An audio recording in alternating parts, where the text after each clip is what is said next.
ప్రభునందు మాకు అత్యంత ప్రియులైన దేవుని ప్రజలందరికీ ఈ ఉదయకాల సమయంలో యేసుక్రీస్తు వారి శ్రేష్టమైన నామంలో శుభాలు తెలియజేస్తున్నాను. How are you all? మీరందరూ ఎలా ఉన్నారు? బాగున్నారా? మీకోసం చాలా పట్టుదలగా ప్రార్థన చేస్తున్నాం ప్రతిరోజు. మా కోసం కూడా మీరు ప్రార్థన చేస్తున్నందుకు మీ అందరికీ కృతజ్ఞతలు తెలియజేస్తున్నాం. దేవుని యొక్క ఉన్నతమైన కృపలో మీరు అందరూ వర్ధిల్లాలని మనస్ఫూర్తిగా నేను కోరుతున్నాను. అందును బట్టే క్రైస్ట్ వర్షిప్ సెంటర్ నుండి మరియు జాన్ వెస్లీ ఇంటర్నేషనల్ మినిస్ట్రీస్ నుండి దేవుని వాక్యాలు మీకు అనుదినము అందించడానికి ప్రభు సహాయం చేస్తున్నారు. దేవుని మాటలు మనకు ఆశీర్వాదాన్ని ఇస్తాయి, మన సమస్యలు పరిష్కారాన్ని ఇస్తాయి. బహుశా ఉదయకాల సమయంలో ఈ వాగ్దాన సందేశం వింటున్నప్పుడు మీరు ఒక పోరాటంలో ఉన్నారేమో, లేదా ఈరోజు ఏం జరుగుద్దా అన్న ఆలోచనలో ఉన్నారేమో, ఈ సమస్యను ఫేస్ చేయడం ఎలా అనే ఒక సందిగ్ధంలో మీరు ఉన్నారేమో. దేవుడు మీతో మాట్లాడబోతున్నాడు. ఆయన స్వరం మిమ్మల్ని బలపరుస్తుంది, ఉన్నతమైన స్థితికి మిమ్మల్ని నడిపిస్తుంది. ఈరోజు వాగ్దాన సందేశంగా పరిశుద్ధ గ్రంథాలు తెరిచి మీకా గ్రంథం 7వ అధ్యాయం 11వ వచనం చదువుకుందామా? The book of Micah chapter 7 and verse 11. నీ గోడలు మరలా కట్టించు దినము వచ్చుచున్నది, అప్పుడు నీ సరిహద్దు విశాలపరచబడును. And the day that your walls are to be rebuilt. దేవుడు నీ గోడలను మరలా కట్టించబోతున్నాడు. ఎంత అద్భుతమైన వాగ్దానం ఇది. గోడలు లేదా ప్రాకారం ఒక ఇంటికి కానీ ఒక జీవితానికి కానీ చాలా ప్రాముఖ్యమైనవి. గోడలు లేని ఇల్లు మీరు చూడండి, ప్రాకారం లేని పట్టణాన్ని మీరు చూడండి, శత్రువులు చాలా ఈజీగా జొరబడడానికి అవకాశం ఉండదు. ఇల్లు చాలా బాగా కట్టాం, మంచి రూఫ్ వేసాం, ఫ్లోరింగ్ వేసాం, కానీ చుట్టూ గోడలు లేకపోతే ఏవి పడితే లోపలికి వస్తాయి. గోడలు చాలా ప్రాముఖ్యమైనవి. అయితే కొన్ని గృహాలు లేదా కొన్ని జీవితాలకు గోడలు బద్దలైపోయాయి. మనిషి చేస్తున్న పాపాన్ని బట్టి, అపరాధ జీవితాన్ని బట్టి, ఇష్టానుసరణ జీవితాన్ని బట్టి ప్రాకారాలు శిథిలం అయిపోతున్నప్పుడు దేవుని దగ్గరికి రావడం ద్వారా, ప్రభువు దగ్గరికి మరలా తిరిగి రావడం ద్వారా మనకు కలిగే ప్రయోజనం ఏంటంటే దేవుడు ఆ గోడలను తిరిగి కట్టిస్తారు. ఒక మాట వినండి ప్రియులరా, అపవాది పడగొడతాడు, దేవుడు కడతాడు. ఆయన కట్టడానికే లేదా తిరిగి నిర్మించడానికే ఆయన ఇష్టపడుతున్నాడు. పాడైపోయిన మానవ జీవితాలను బాగు చేసేవాళ్ళు ఎవరు? ప్రపంచంలో చాలామంది ఎక్స్పర్ట్స్ ఉంటారు. పాడైపోయిన టీవీలు బాగు చేస్తారు, పాడైపోయిన కంప్యూటర్స్ బాగు చేసేవాళ్ళు ఉన్నారు, పాడైపోయిన ఇళ్ళు బాగు చేసే టీమ్స్ ఉన్నాయి, లేదా పాడైపోయిన బ్రిడ్జిలు బాగు చేస్తారు, పాడైపోయిన వస్తువులు బాగు చేసేవాళ్ళు ఉన్నారు. కానీ ఒక సూటి ప్రశ్న, చెడిపోయిన పాడైపోయిన మానవ హృదయాన్ని బాగు చేయగల సామర్థ్యం ఈ ప్రపంచ చరిత్రలో ఎవరికి ఉంది? చెడిపోయిన మనిషిని ఎవరు బాగు చేస్తారు? ఒకవేళ శరీరానికి రోగం వస్తే ఆ రోగాన్ని బాగు చేయడానికి డాక్టర్లు ఉన్నారేమో, కానీ జీవితం పాడైపోతే బాగు చేసేవాళ్ళు ఎవరున్నారు? ఆలోచనలు చెడిపోతే వాటిని మరలా తిరిగి బాగు చేసేవాళ్ళు ఎవరున్నారు? తలంపులు గాడి తప్పిపోతే మరలా వాటిని సరిచేసేవాళ్ళు ఎవరున్నారు? గమనించిన దేవుని ప్రజలారా, నీకోసం నా కోసం శిలువలో మరణించిన యేసుక్రీస్తు ప్రభు తన అమూల్యమైన రక్తాన్ని ఎందుకోసం కార్చారు అంటే మన పడిపోయిన జీవితాన్ని తిరిగి నిలబెట్టాలని. ఆయన దగ్గరికి వచ్చిన అనేక మంది జీవితాలు బాగుపరచబడ్డాయి. యేసు ప్రభు ఒక వ్యక్తి యొక్క మతాన్ని మార్చాలనే ఉద్దేశంతో ఆయన ఈ లోకంలోకి అడుగుపెట్టలేదు, లేదా ఒక కులాన్ని మార్చాలనో జాతిని ఉద్ధరించాలనో యేసు ప్రభు ఉద్దేశం కాదు. ఆయన ఈ లోకానికి వచ్చిన ప్రప్రథమైన కారణం శిథిలమైపోయిన మనిషి జీవితాన్ని నిలబెట్టాలని. మీకా అనే దైవజనం ద్వారా దేవుడిస్తున్న వాగ్దానం, నీ గోడలు నేను మరలా కడతాను, శిథిలమైపోయిన నీ ప్రాకారాలను తిరిగి నిలబెడతాను. ఏ ఆనందాన్ని అయితే నువ్వు కోల్పోయావో, ఏ సంతోషాన్ని అయితే నువ్వు కోల్పోయావో, ఏ మనశ్శాంతిని అయితే నువ్వు కోల్పోయావో, ఏ సంబంధ బాంధవ్యాలను అయితే విచ్ఛిన్నం చేసేసుకున్నావో నీ మూర్ఖత్వాన్ని బట్టి దేవుడు మరలా వాటిని నిలబెట్టబోతున్నాడు. ప్రైజ్ ది లార్డ్, హల్లెలూయా. అంత మాత్రమే కాకుండా నీ సరిహద్దును దేవుడు విశాలపరుస్తాడన్నాడు. ఆయన విశాలం చేసే దేవుడు ఆయన. మీరు ఆదికాండం 1వ అధ్యాయం మీరు చదివిన ఆ సృష్టి క్రమంలో విశాలము అనే మాట మనం చూస్తాం.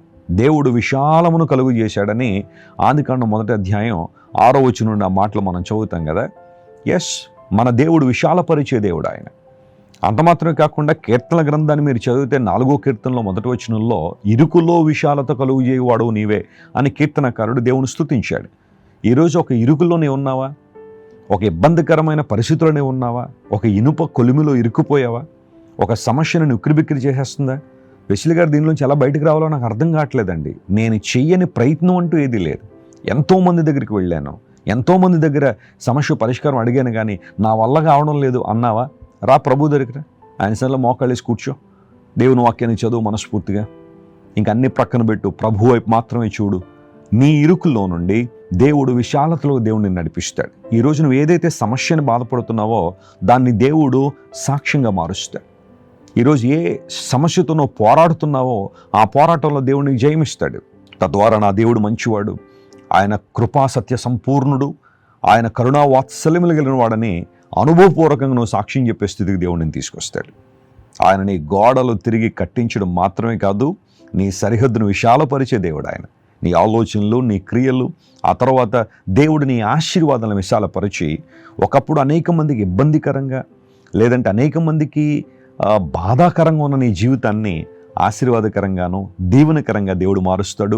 శ్రేయస్కరమైన దీవెనలతో దేవుడిని నింపడం ద్వారా అనేక మందికి ప్రయోజనకరంగా నిన్ను మారుస్తాడు. అది దేవుని కృప, అది దేవుని యొక్క ఔన్నత్యమైన ప్రణాళిక. ఆ ప్రణాళిక నీ జీవితాన్ని సమర్పించుకో, ఖచ్చితంగా నీ జీవితంలో అద్భుతాలు జరుగుతాయి. నా మటుకు నా జీవితంలో నేను సాక్ష్యం చెప్పగలను. దేవుడు మా పరిచర్య ప్రారంభం చాలా చిన్నదే, కానీ ఈ రోజున ప్రపంచవ్యాప్తంగా అనేక మందిని ప్రభావితం చేయడానికి, వాక్యము ద్వారా పురికొల్పడానికి, సత్యము వైపుగా అనేక మందిని త్రిప్పడానికి దేవుడు చక్కని అవకాశం ఇచ్చాడు.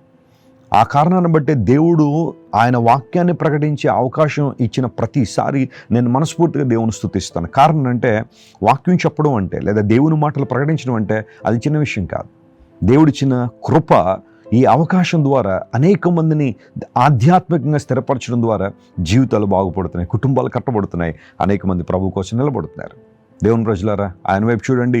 దేవుడు మీ సరిహద్దును విశాలపరిచే దేవుడు ఆయన. ప్రార్థన చేసుకుందాం. ప్రేమగల తండ్రి, గొప్ప దేవా, నీ కొందనాలు. మీకా గ్రంథం నుంచి ఈరోజు మీరు మాతో మాట్లాడినందుకు నీకు స్తోత్రాలు.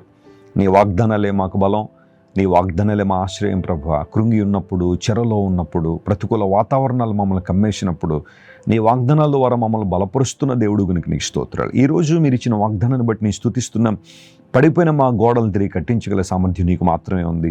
మా సరిహద్దులు విశాలపరిచే దేవుడు నాయన. ప్రజలందరూ కొన్నిసార్లు మమ్మల్ని చూసి ఇక నీవు అభివృద్ధి పొందలేవు, నువ్వు వ్యాపించలేవు, నీ జీవితంలో ఏమీ సాధించలేవని ప్రజలందరూ మాతో మాట్లాడినప్పుడు మా సరిహద్దులు విశాలపరిచి నువ్వు మాతో ఉన్నావని రుజువుపరుచుకుంటున్నందుకు నీకు స్తోత్రాలు.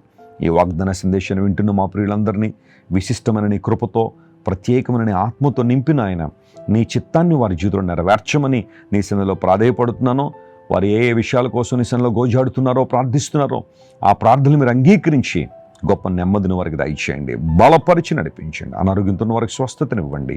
యేసుక్రీస్తు వారి శ్రేష్టమైన నామం పేరిట అడిగి వేడుకొనిచున్నాం తండ్రి. Amen, amen, amen. God bless you dear friends. Have a wonderful day. Christ worship centre ఓ బలమైన సంఘ ఉద్యమం. కొన్ని సంవత్సరాల క్రితం కేవలం ఇద్దరితో ప్రారంభించబడిన పరిచర్య నేడు ప్రపంచవ్యాప్తంగా లక్షలాది మందిని ప్రభావితం చేయుచున్నది.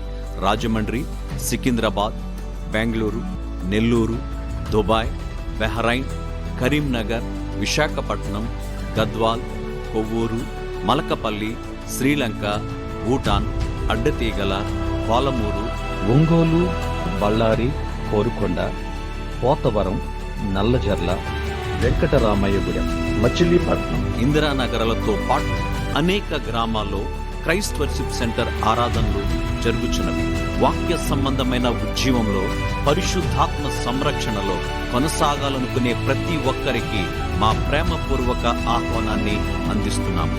రండి, ఆత్మతో సత్యముతో ప్రభువైన యేసుక్రీస్తును ఆరాధిద్దాం. మీరు ఇంతవరకు విన్న దైవ సందేశం మరియు దేవుని సేవకులు చేసిన ప్రార్థన మీకు ఆశీర్వాదకరముగా ఉన్నదని విశ్వసించుచున్నాము. ఈ సందేశాన్ని మీ స్నేహితులకు, బంధువులకు షేర్ చేయండి. మీకు ఏదైనా ప్రార్థన అవసరత ఉన్నచో మా ఫోన్ నంబర్లకు కాల్ చేయండి. దేవుడు మిమ్మల్ని ప్రేరేపిస్తే విశ్వాసంతో సాగుచున్న ఈ పరిచర్యను ప్రోత్సహించండి. మరిన్ని వర్తమానాలు, పాటలు వినుటకు జాన్ వెస్లీ మినిస్ట్రీస్ అను మా యూట్యూబ్ ఛానల్ను సబ్స్క్రైబ్ చేసుకొనండి. ప్రభువైన యేసుక్రీస్తు కృప మీకు తోడైండును గాక.